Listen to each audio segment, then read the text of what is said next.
This is Shred, and today we'll explore the most evil chord on guitar, which is C major. Just kidding. In all seriousness, this chord is so bleak, it's been known to trap souls in the underworld. We'll break down the theory, learn a classical cadence for songwriting, and finish with a lick of damnation.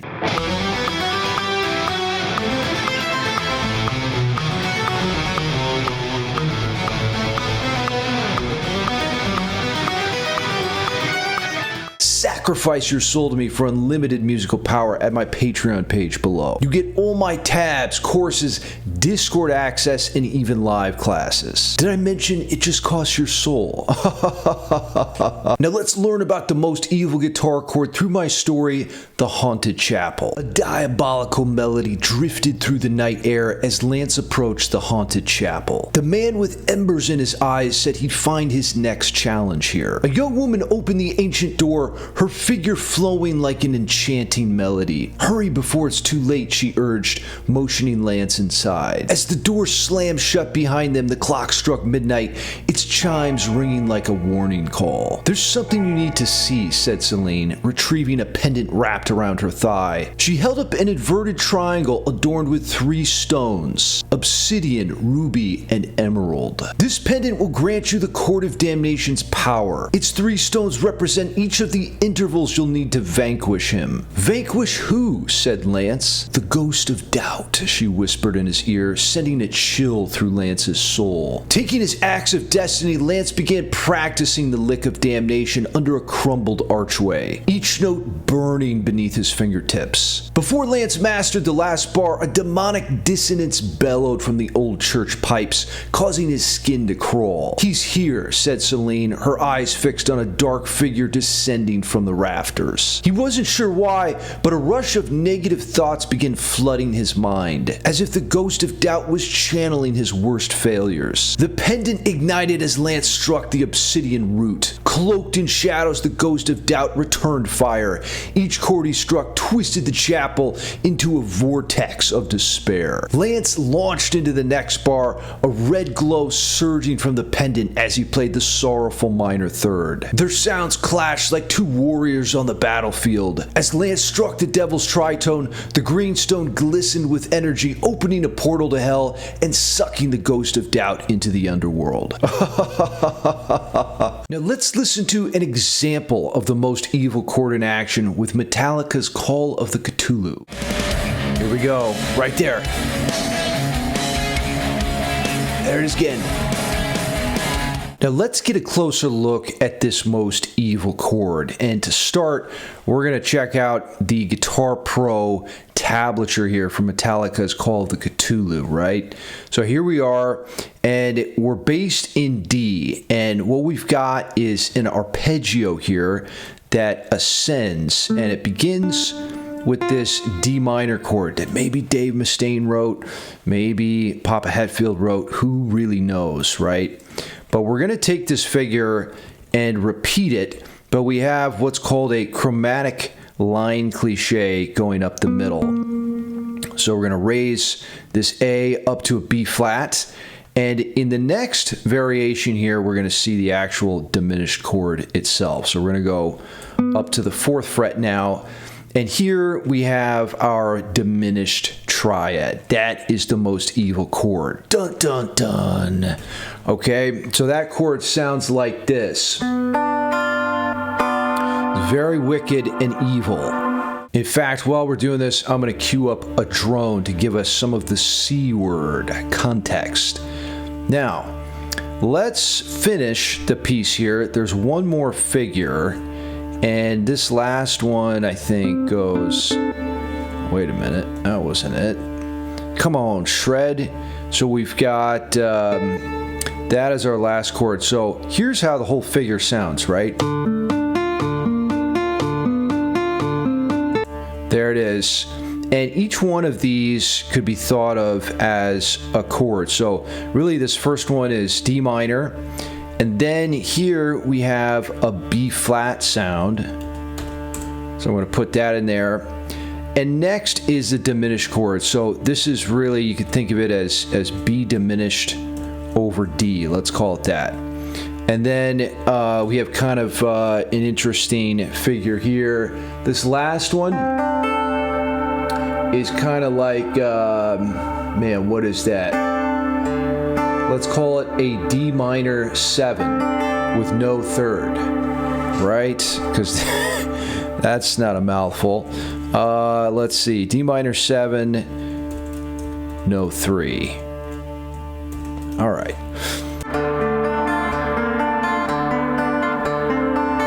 So you can also think about it as these block chords. Play it like this as a good way to practice. Now back in Guitar Pro, let's look at the infrastructure of this most evil chord. So B diminished, right?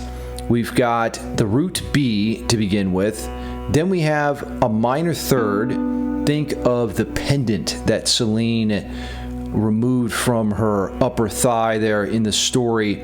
There was 3 gemstones, and each one of them represents these intervals. So the root, the minor third, and the flat 5th degree. And the special thing about this chord is there's a minor third interval in between every pitch. So it's what we call a symmetrical chord.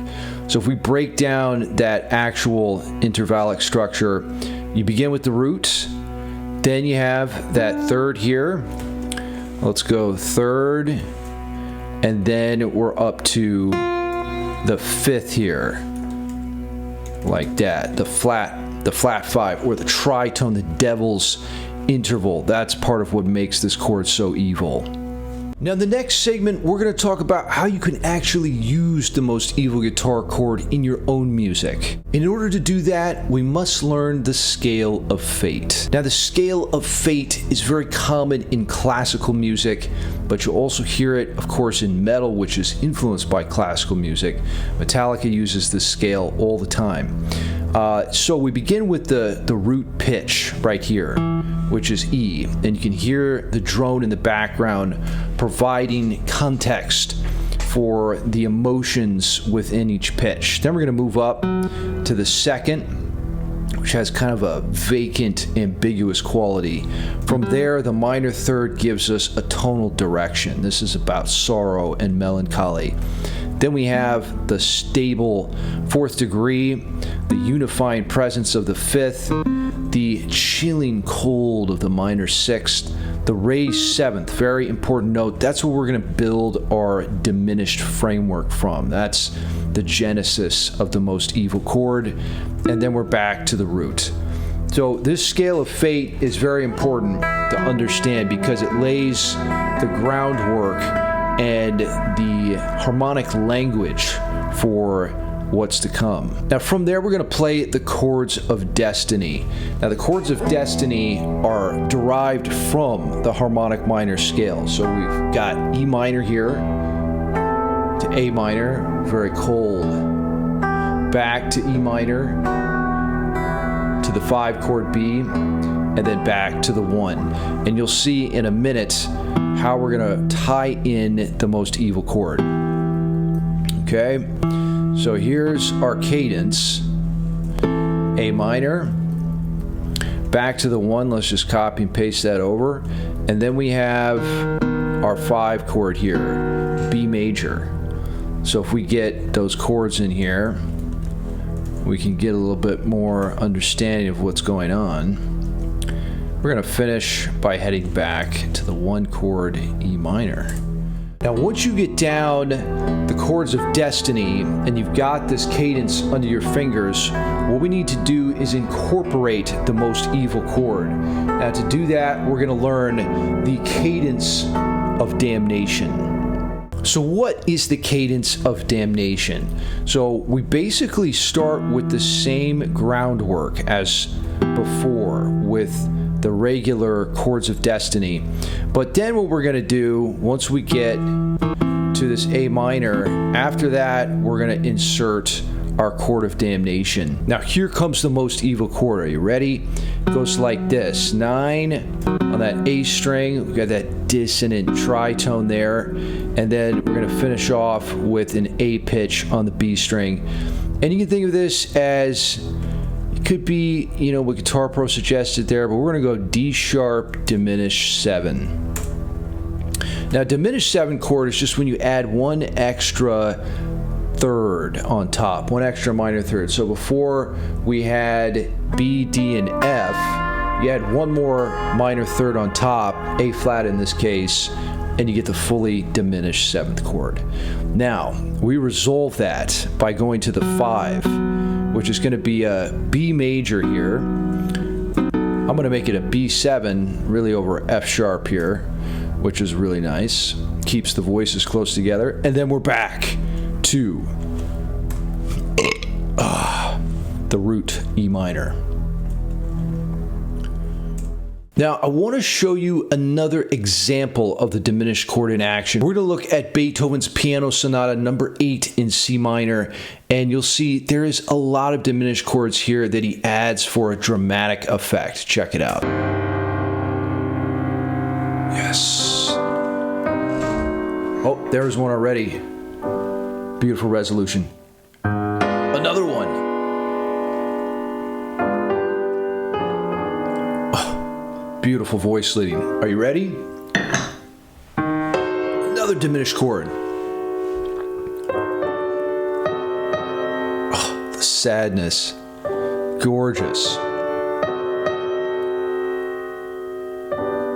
Now, before we get into the lick of damnation, I need to tell you guys the 3 ways to resolve a diminished chord. To resolve a diminished chord, go up a half step from any one of the chord tones. For example, if we have B diminished, you could go up a half step from the root B and play a C minor. Sounds resolved, right? You go from tension to release. Now, heading back to our B diminished, you could also go up a half step from the 3rd, this D note. That's going to give you an E flat minor. That might be my favorite resolution. Now, the last resolution, B diminished, up a half step from the diminished 5th, F, and that's going to give you F sharp minor. Beautiful. Now, what did I just do there? So, we began with this diminished chord that we've been playing, B diminished. And then I went up a half step from the root right here. So that's going to give you C minor, like that. Let's label it. And then let's try the next resolution here, going from tension to resolution. That's the name of the game here. Okay, the next one we went up to E flat minor, and if E flat minor is hard to think about, it is for me, let's start with E minor first. So there's your E minor, and then basically you just flat each one of those, or take each one of the notes down a half step, and listen to how beautiful this is. Just perfect, right? So we'll call this E flat minor. These are technically inversions, so this would be over B flat, but just for the sake of simplicity, we'll label it regular E flat minor. Okay, the last resolution, we've got B diminished, and that's going to resolve to F sharp minor, which is actually a really nice sound. So let's put an F sharp minor there. And this is technically F sharp minor over A, because that A is the lowest note right there.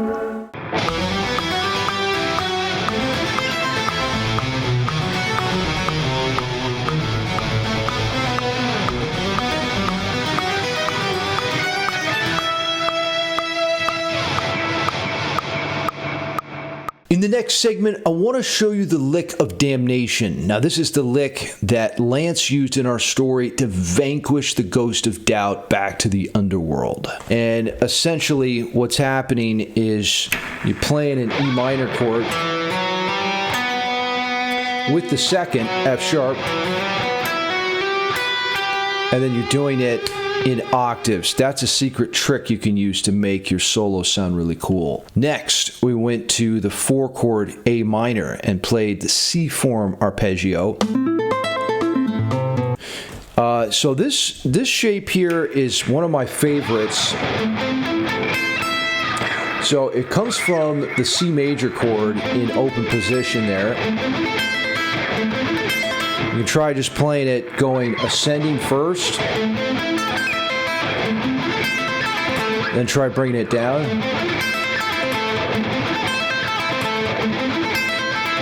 Think just smooth and flowing.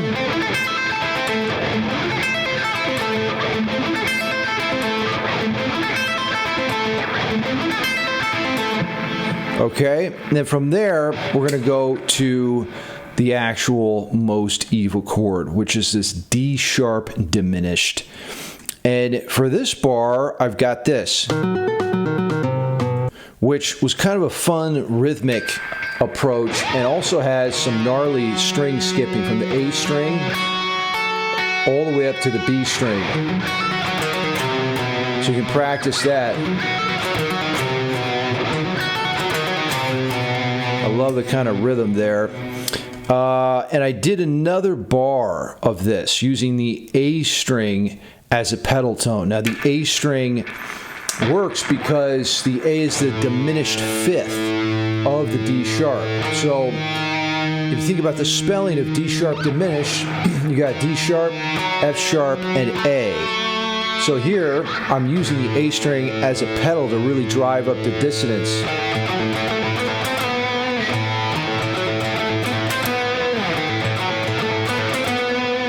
Kind of rep that a few times.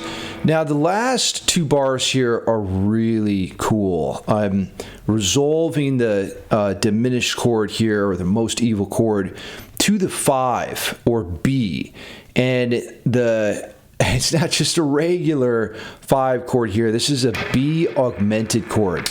Really cool sound. So that line, you're basically playing a pattern again in octaves, but it's just the B flat, the B augmented. Same thing, up an octave. Same thing, up an octave.